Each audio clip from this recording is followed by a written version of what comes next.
Namaskar. Today's topic I'm going to discuss on the influence of Indian thought in the English Romantics. Indian thought and Indian philosophy, both juxtaposing poetry and philosophy together, was decidedly augmented by the Romantics of England and Germany under the impact of Oriental Renaissance, stewarded by Alexander Dow, Sir William Jones, Charles Wilkins, Thomas Morris, Edward Moore. Dow, Sir Alexander Dow, in his seminal work, The History of Hindustan, which was published in 1768, admired Indian culture with emphasis on Sankhya philosophy, Jainism, Buddhism, and Vedanta, whereas Wilkinson's prose translation of the Bhagavad Gita in 1785 under the instruction of then Governor General of India, Warren Hastings. And Warren Hastings has given Wilkinson 6 months leave for that translation work, and he was executive in the East India Company, and he get the 6 months leave, and he started translating the Bhagavad Gita into English in 1785. And this Bhagavad Gita, when translated into English, has gone to West and created a sensation, a kind of renaissance in among the Romantics, including Wordsworth, S.T. Coleridge, Shelley, Keats, Byron. So this has a tremendous influence of the Indian thoughts and philosophy among the English Romantics. Jones' countless ascetic research papers, translation of Vedic hymns addressed to the Hindu gods and goddesses, together with translation of Joydeva's Gita Govinda, Kalidasa's Avijnana Shakuntalam in 1790, not only created a fertile climate for scintillating Oriental discourse, but also mesmerized the English and German Romantics like William Black, William Wordsworth, S.T. Coleridge, B.B. Shelley, Robert Southey, who was one of the poet laureate of among the English Romantics. Before Wordsworth, Robert Southey was the poet laureate. Then followed by the young poet John Keats. Then Kant, Hazel, Skizzle, Schelling, Herder, and Goethe, who heralded the romantic message of the marriage of East and West through the pursuit of the ultimate unity of the human spirit. The Romantics realized the possibility of a more harmonious and complete mental life through integration of thought and feeling, intellect and emotion, poetry and philosophy.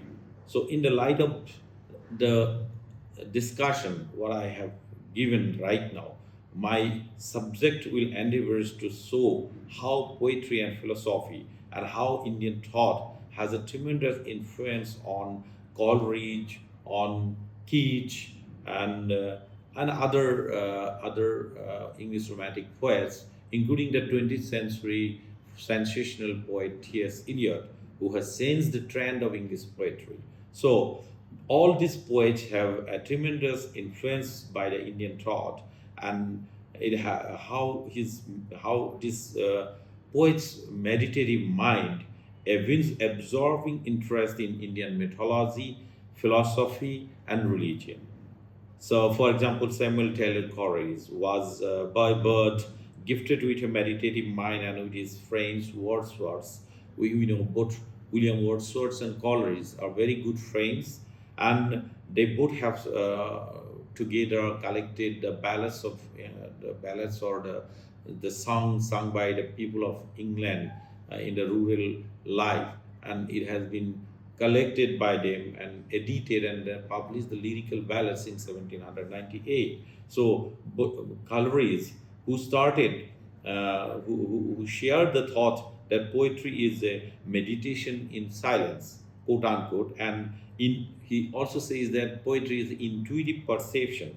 Intuitive perception is a state in which the poet becomes a philosopher, so as to realize the harmony, the unity of being, out of multiplicities. It is this fantastic realization that prompted them to see the same vital principle that rolls through all things, both animate and inanimate, pure and most ethereal in the romantic spirit as he was. Coleridge, the footless bird of paradise, had more of poetic eye in the fine frenzy rolling, a state of transcendental beauty suit and perpetual flight of pure imagination, vision, and meditation in his poem Kubla Khan is a mystic poem of Oriental nature, in which the Mongolian emperor Kublai expresses his physical aspiration by constructing a sunny pleasure dome in a paradise garden, reminiscent of Kashmiri landscape. The fertile field of tantric Buddhism, and we all know the Buddhism which was persist, which is existing mostly in Kashmir Valley earlier, and spiritual illumination.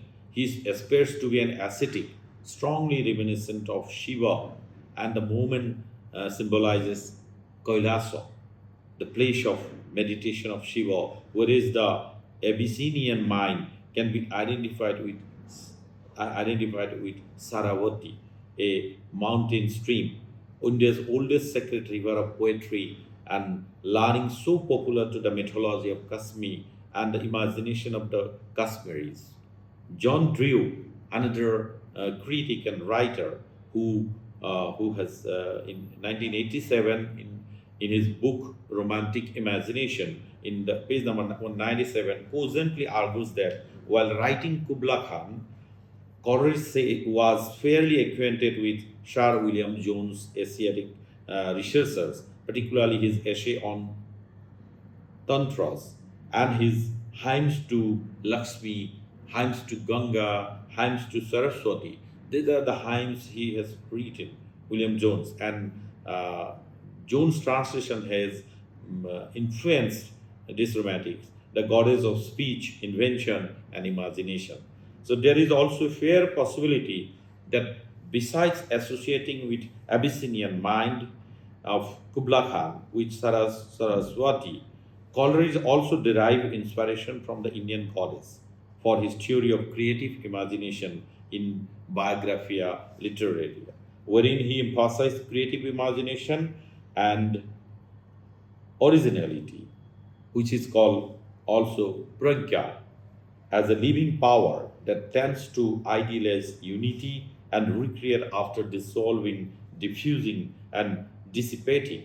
The picture of the Abyssinian maid playing on her declaimer and the poet's desire through Kublai to revive within him her symphony and song to a state of deep delight. Deep delight, what is in Buddhism is called Mahashukha, to build a sunny pleasure dome with caves of eyes strongly reminds the reader of the picture of goddess Saraswati playing upon her lyre, that is Bina, in the abode of Brahma, of the bewitching beauty of Kashmir, the terrestrial paradise of the Indies, and of an Indian sadhaka in deep meditation and self absorption.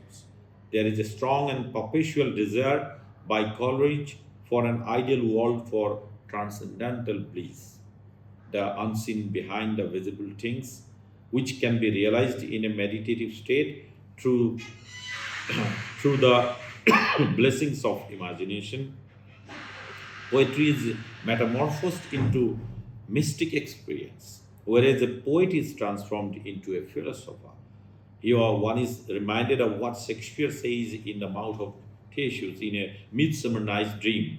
The poet's eye, in a fine frenzy rolling, doth glance from the heaven to earth, from each to heave, and as imagination bodies forth, the forms of things unknown, the poet's pen turns them to shapes and gives to airy nothing a local habitation and name. So this is one I have discussed only Coleridge.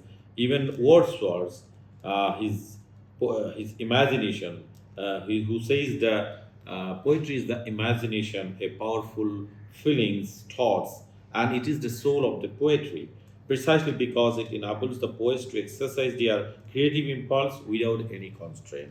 It is with the wings of imagination that dive into the mysteries of life, which is called blessed mood, characteristics of a philosopher of religion.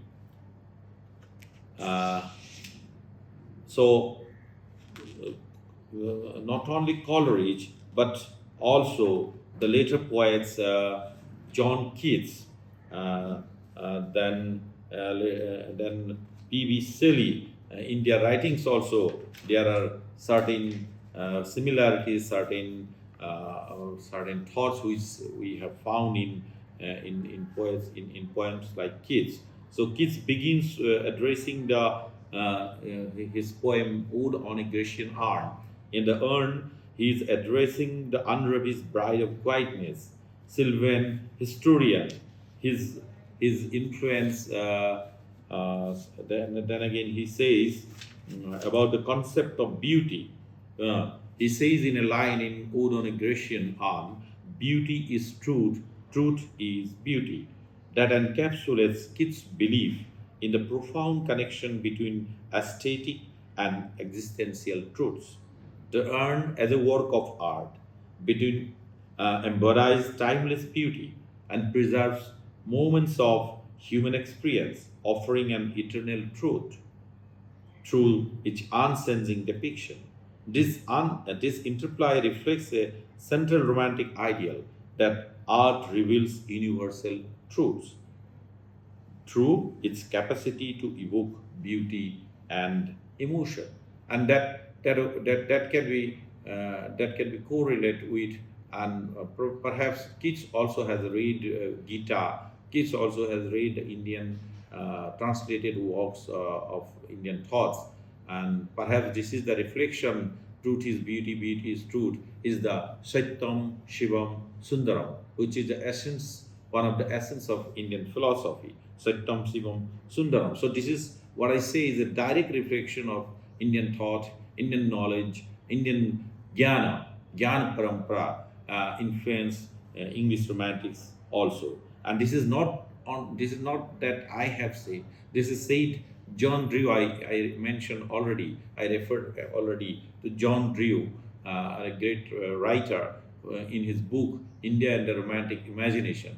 Another research scholar, another professor, K.Z. Srivastava of Allahabad University, who also emphasized the Bhagavad Gita's influence in English romantics. So what we say that Keats' this understanding breeds the temporal and eternal, offering a lasting legacy that cultivates the fleeting nature of individual life. So this statement of romanticism celebrating the power of art to immortalize truth and beauty, which is also the true jnana and true that is original thoughts, that truth and beauty, which is immortal, which we have found in Srimad Bhagavad Gita. So not only Keats, and this continuation, Keats from Keats to it has continued up to Coleridge, Keats, then Shelley's revolutionary ideals. Then again, we can come to the poems of W.B. Yeats in the modern area, modern period, William Butler Yeats, whose poems like Sail into Byzantium, there are a lot of Greek mythology, reference to Greek mythology, but even then, in those poems, some of the poems in each, there are reference to God Vishnu also. And also in the poem by T.S. Eliot, the 20th century's modern poet, who changed the trance of English poetry.